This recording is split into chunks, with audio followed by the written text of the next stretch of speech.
Shalom, salam sehat, jemaat GSKI Betani Nginden, Manyar, Sukomanunggal, Betani Citra, dan seluruh cabang sekota Surabaya dan sekitarnya.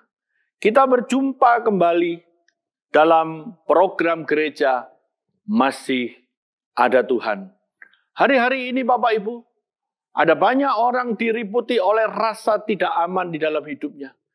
Ada banyak orang mengalami kewaswasan di dalam hidupnya. Ada orang yang mengalami ketakutan.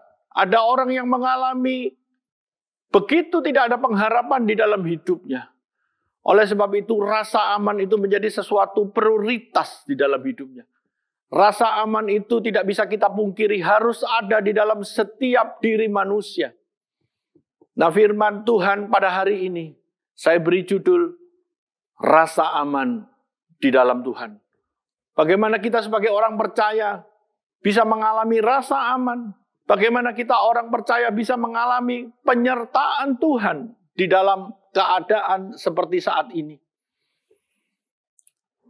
Mazmur 27 ayat 1-6 dikatakan begini, dari Daud, Tuhan adalah terangku dan keselamatanku. Kepada siapakah aku harus takut? Tuhan adalah benteng hidupku. Terhadap siapakah aku harus gemetar? Ketika penjahat-penjahat menyerang aku untuk memakan dagingku, yakni semua lawanku dan musuhku, mereka sendirilah yang tergelincir dan jatuh. Sekalipun tentara berkemah mengepung aku, tidak takut hatiku. Sekalipun timbul peperangan melawan aku, dalam hal itu pun aku tetap percaya. Satu hal telah kuminta kepada Tuhan, itulah yang kuingini, untuk diam di rumah Tuhan seumur hidupku, untuk menyaksikan kemurahan Tuhan dan menikmati baiknya. Sebab ia melindungi aku dalam pondoknya pada waktu bahaya.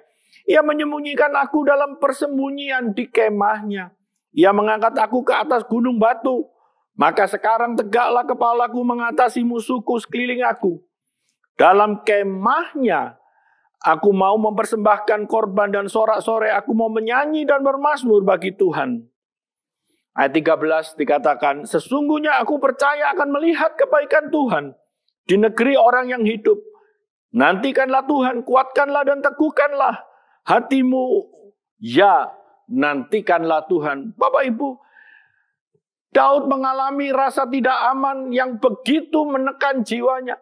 Daud mengalami ancaman yang begitu hebat di dalam hidupnya. Izinkan saya untuk membaca di dalam 2 Samuel 21 ayat 15 dan 16. Apa yang membuat latar belakang rasa tidak aman Daud? Saya baca di dalam terjemahan bahasa Indonesia masa kini. Dikatakan begini, antara orang Filistin dan orang Israel pecah lagi peperangan. Daud dan anak buahnya pergi bertempur melawan orang Filistin. Dalam pertempuran itu Daud menjadi lelah. Datanglah seorang raksasa yang bernama Yisbi-Benob. Tombaknya terbuat dari perunggu, seberat kira-kira 0,5 kilogram. Ia juga menyandang pedang yang baru. Perhatikan, dan ia yakin dapat membunuh Daud. Saya ulangi, ia yakin, raksasa itu yakin dapat membunuh Daud. Ada alasan untuk Daud takut. Ada alasan untuk Daud menjadi gentar. Tetapi apa tindakan Daud yang dilakukan Daud dalam keadaan terancam jiwanya?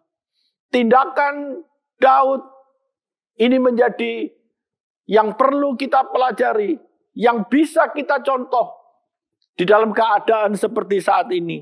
Yang pertama dikatakan ada pernyataan iman dan doa Daud pada Tuhan. Pernyataan iman dan doa Daud di dalam ayat pertama sampai ketiga dari Daud.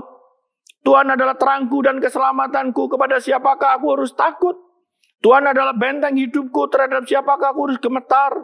Ketika penjahat-penjahat menyerang aku untuk memakan dagingku, yakni semua lawanku dan musuhku, mereka sendirilah yang tergelincir dan jatuh. Sekalipun tentara berkemah mengepung aku, tidak takut hatiku. Sekalipun timbul peperangan melawan aku, dalam hal itu pun aku percaya. Bagi Daud, benteng yang paling kuat. Bagi Daud, kekuatannya adalah gunung batu. yaitu Tuhan sendiri. Di dalam 2 Samuel 22 ayat yang ketiga, di dalam terjemahan bahasa Indonesia masa kini dikatakan, Tuhan seperti benteng yang kuat tempat aku berlindung. Allahku seperti gunung batu, tempat aku bernaung seperti perisai yang menutupi aku dan menjaga aku agar aman selalu. Bapak Ibu, awali setiap masalah dengan pernyataan dan doa yang benar kepada Tuhan. Daud melakukan itu. Musuh memang ada, bahaya memang ada, peperangan memang ada mengancam jiwanya. Tetapi Daud memilih untuk membuat pernyataan dan doa yang benar kepada Tuhan. Di dalam ayat yang ketiga B dikatakan, dalam hal itu pun aku tetap percaya. Mari kita sama-sama katakan, dalam keadaan seperti ini pun aku tetap percaya mujizat Tuhan. Aku tetap percaya penyertaan Tuhan. Yang setuju katakan amin. Bapak Ibu yang dikasihi Tuhan. Yang kedua, tadi yang pertama dikatakan pernyataan iman dan doa Daud kepada Tuhan. Yang kedua, doa dan kerinduan Daud. Apa yang menjadi doa dan kerinduan Daud? Di dalam ayat 4 ke 5, satu hal telah ku minta kepada Tuhan. Itulah yang ku ingini, yaitu apa? Diam di rumah Tuhan seumur hidupku. Menyaksikan kemurahan Tuhan dan menikmati baiknya. Sebab ia melindungi aku dalam pondoknya. Pada waktu bahaya, ia menyembunyikan aku dalam persembunyian di kemahnya. Dan ia mengangkat aku ke atas gunung batu. Bagi Daud, prioritas dalam hidupnya adalah mencari hadirat Tuhan. Ketika Daud merasa terancam, dia tidak meminta bantuan ke sana sini. Dia tidak berpikir untuk mengumpulkan seluruh pasukan dan sebagainya. Tetapi Daud memilih untuk mencari hadiratnya. Untuk mencari perkenanannya. Saat-saat seperti hari ini Bapak Ibu, bahaya memang kita rasakan. Ancaman memang ada. Virus memang kita tidak tahu ada di mana. Kita tidak mengerti siapa yang terkena dan siapa yang belum kena.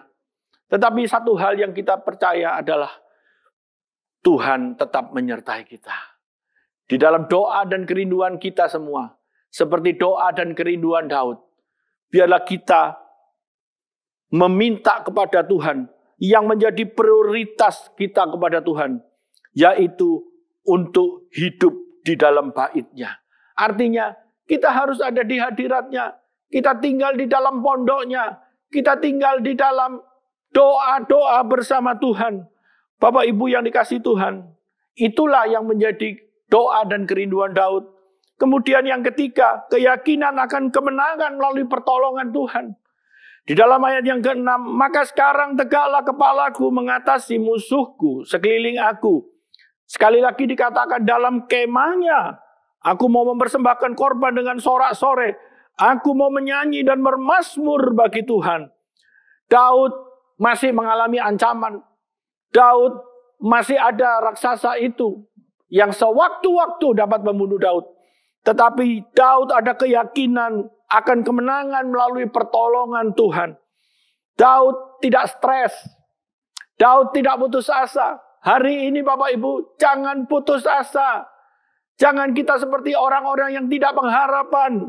Selalu ada pengharapan. Karena kita percaya masih ada Tuhan.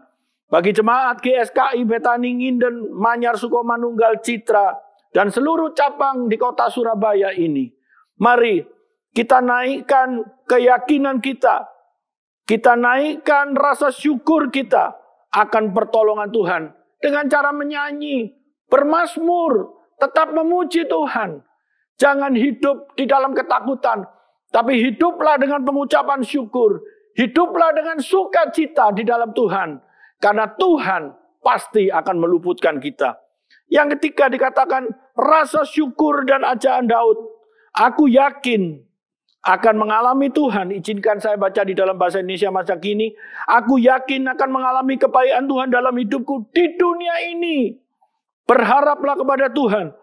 Kuatkanlah dan teguhkanlah hatimu. Ya, berharaplah kepada Tuhan. Bapak Ibu sekali lagi, Daud belum beroleh kemenangan. Daud belum memperoleh hasil dari yang dia doakan. Tetapi rasa syukur dan ajaan Daud inilah, dia yakin akan mengalami kebaikan Tuhan di dunia ini. Hari ini pula ayat itu berlaku untuk kita. Kita akan mengalami kebaikan Tuhan. Kita akan mengalami penyertaan Tuhan. Kita akan diluputkan. Kita akan dibebaskan dari rasa khawatir, rasa takut yang berlebihan. Percayalah dan berharaplah kepada Tuhan, tidak kepada yang lain. Sebagai hal yang terakhir, hasil doa dan iman kepada Daud. Mari kita lihat di dalam 2 Samuel 21 ayat yang ke-17a.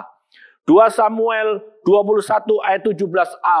Di dalam bahasa Indonesia masa kini, sangat bagus terjemahannya. Dikatakan begini, tetapi Abisai, anak Seruya, datang menolong Daud.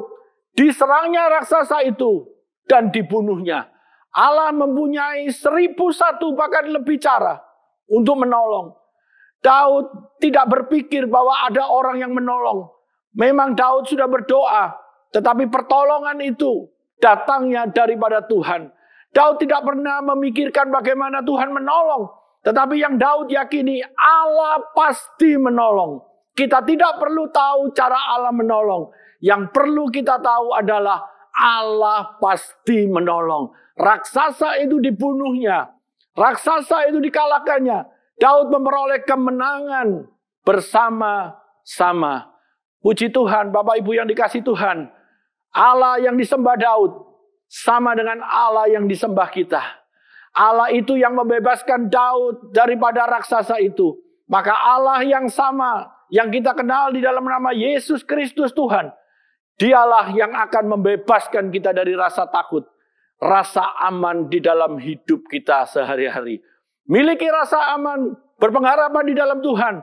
Maju terus, masa depanmu ada. Tuhan memberkati. Amin.